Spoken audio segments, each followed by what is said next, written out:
Hey guys, today I'm going to show the best leg exercises in my opinion.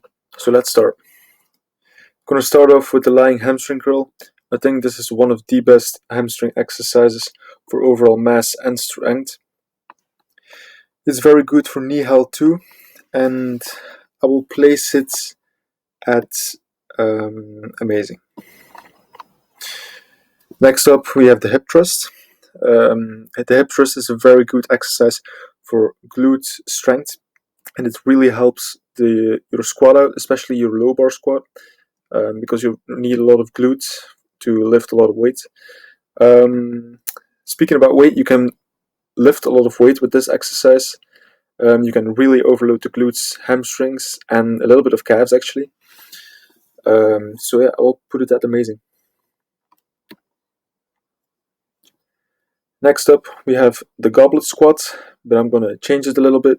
We're gonna make elevated heel goblet squats. I think these are a very good exercise for the quads, especially if you do them with a 10-second tempo like I do. It really burns out the quads, especially if you're doing high repetitions. So I really advise you doing this, especially with the tempo. Try it out. But overall, I think that the goblet squat is a good exercise. Not bad, not amazing, just good. Next, we have the good morning. I think that the good morning has a little bit of boat whirls. It's a very good exercise to hit the hamstrings and actually the whole posterior chain. You can overload the whole posterior chain with this exercise, but I think that using heavy weight on this is not good in the long run, but still it's a lot better than doing 500 pounds or like over 200 kilos on the deadlift to work the posterior chain. I have nothing against deadlifts. I'm not saying that, but I'm just saying that it's better for longevity to do exercise where you get more out of less weight. So that's why I would recommend the good morning, but still being that bent over, you have to be really tight, otherwise you can do some stupid stuff under the bar. So I will put it at good. Next up we have the hack squat. I think this is the most proficient exercise for the quads. When it comes to isolating the quads, really getting a nice stretch, really getting a nice contraction at the top. You can play around with a little bit of leverages. You can stand on your toes, like the legend Tom Platz did. You get some really nasty quad stretch. It's a little bit difficult on the knees though, so be careful. But overall, it's a very good and safe exercise to drive a lot of intensity and get a lot of volume in at the same time. So I will put it at a must do for quad growth. Next up, we have the leg press. So the leg press is a little bit of a strange exercise. I love it and I hate it because we used to do a lot of volume on this, like really high weights and a lot of fucking reps. But I still think it's a good exercise though, nonetheless. But if you compare a leg press to a squat, I would much rather prefer the squat than the leg press. But it's the same as a hack squat. You can drive a lot of intensity on this, and you can still do a lot of volume with very high weight to really overload the whole lower body. So I will put it at amazing, actually. It's pretty good. Next up, you have the Bulgarian split squat. This exercise is very good to get a nice stretch on the leg and a very good squeeze in the quad and glutes at the top. The only thing that I don't really like about exercise is that it's quite hard for beginners to get their balance, especially when you're moving up on weights. It's a little bit difficult to do them with a lot of weights. So if you're getting pretty strong on them, I would advise you to do them in the Smith machine. Yes, the Smith machine, I'm not joking, because your balance is not really a part there, so just do them in the Smith machine and you'll be fine.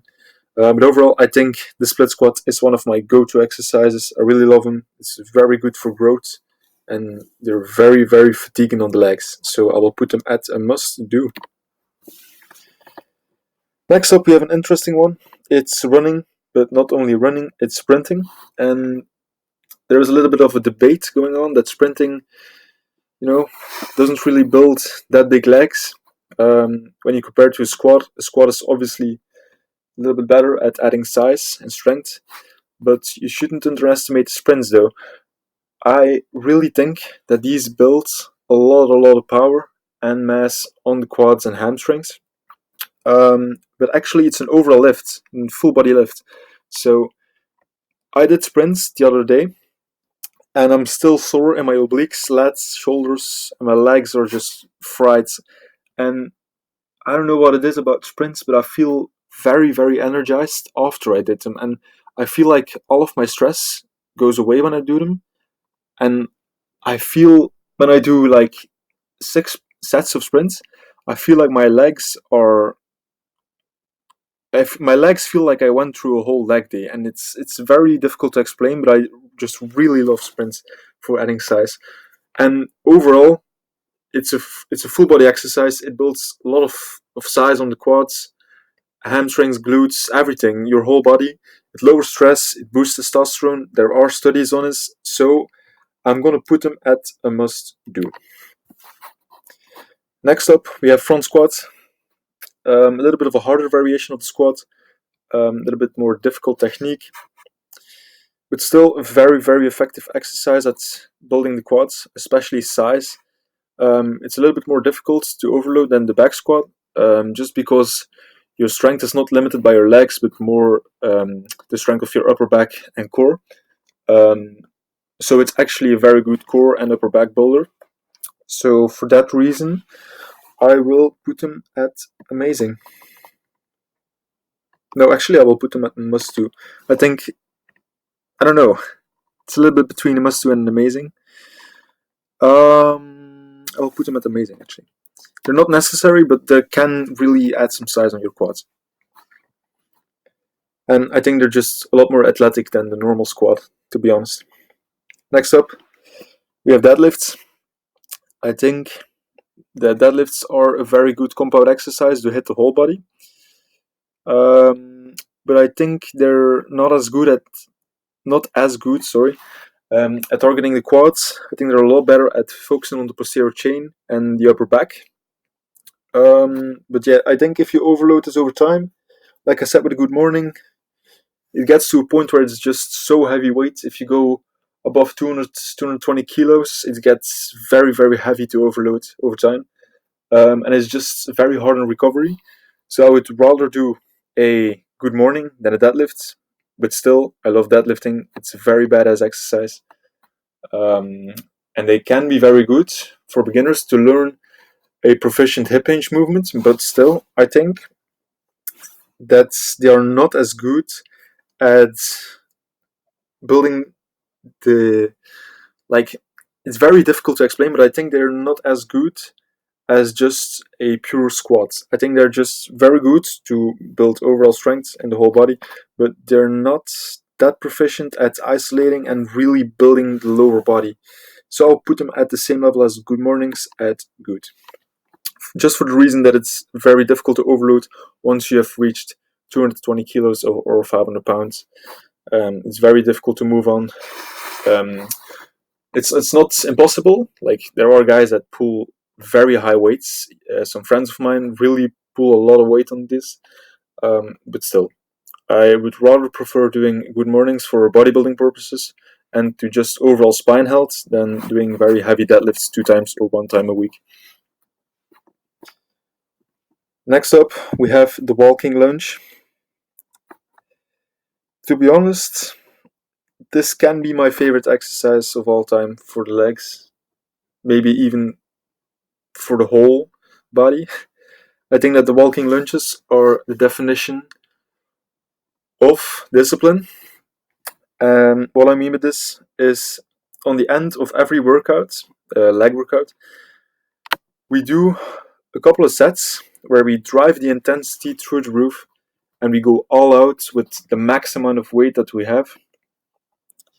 What we do is we take a weight that we can do for maybe 10 reps and we try to do them for 50 reps. A little bit of a Tom Platz, Jordan Yates kind of style. Is this the best for recovery? I don't know. But one thing I can tell you is that I'm very used to doing them, so I don't really get sore from them. I get a lot more sore from doing sprints than from doing the walking lunges. But still, I think this is the one exercise that you really, really, really need to do. If there's one exercise that you need to do, it should either be the squats or it should be the walking lunge. I think it's just amazing at building size, amazing at building strength, amazing at building conditioning. So I'll put them as a must do. Next up, we have hyperextensions. So, hyperextensions. Pretty interesting exercise. I use them to aid my lower back injury. I had a very bad lower back injury from deadlifting with very poor form because I wasn't very efficient in pulling lots of weight, but I still did, and I snapped my shit up. So I did rehab on my lower back. I wasn't able to train for a very long time, and I did a lot of calisthenics in that time. But when my back felt a little bit better, I went back to the gym. Still wasn't 100%. Really need to be careful for what I was doing. I couldn't do barbell rows, couldn't do any work where I'm bent over. Squats were horrible. Deadlifts were just not done. Only when it were like block pulls, that was like pretty good because you're in a pretty neutral position when you pull. But still, yeah, I used hyperextensions to aid my lower back to get some blood flow in, and to just warm the whole region up. And I would do them before my training, really squeeze the glutes and flex my abs to get a little bit of the stress off my lower back. And usually when I did them, yeah, my squats felt a lot better, my deadlifts felt a lot better. So I will put them at amazing. They're not a must do, but if you have some lower back injuries, I really advise you doing this. So yeah, next exercise is the standing calf raise. Not really with dumbbells because that's kind of stupid, if I'm honest, because you're not really taxing the calves, more of the grip. So I would advise you doing them in the Smith machine on like a little platform. That's what I do. And what I usually do is I go 2 seconds down, stretch for 2 seconds, 2 seconds up, hold the contraction 2 seconds, then I go down, etc., etc.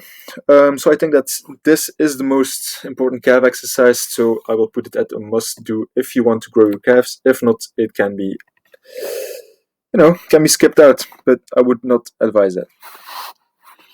Next up, we have Romanian deadlifts, aka the RDLs.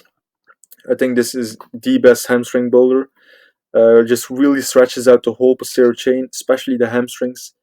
It builds a lot of meat on the hamstrings, makes them really juicy. So yeah, I will put them at a must do if you want beefy hamstrings. Next up, we have the Nordic curl. This is a bodyweight hamstring exercise. You basically pinch your feet under like a barbell or something stable, and you just lower yourself down like kind of a glute ham raise, but a little bit more difficult. Well, kind of a lot more difficult. And just a negative. And then you do a push-up, you push yourself back up, or you can use your hamstrings to get back up, but that's just extremely difficult. I'm not able to do that myself, but I'm practicing on it. But yeah, a very good exercise. Really, really, really warms up your hamstrings. It's a very difficult exercise, so it's kind of more of an intensity exercise rather than a volume exercise, unless you're very strong at it. It's good, but the only downside is that it's extremely hard, and if you don't have basic strength, then it's almost impossible for a beginner to do this for like quality sets, quality tonnage, quality volume. So I will put them at, meh. But the only reason I put them at meh is because they're just really, really hard, and the average person cannot do a lot of reps on them. Then we have the seated hamstring curl. I think this is very good for just getting a pump, but not very good at adding size or adding strength. I feel like when I do a lot of reps on these, my calves start start to take over, which is very strange, but still, you know, so I'm gonna put them at trash. I really don't like these. Next up, we have the step up. It's the last exercise of this list. The step up is a good exercise when you don't really have, or when the gym is closed with the whole situation going on in the whole world right now.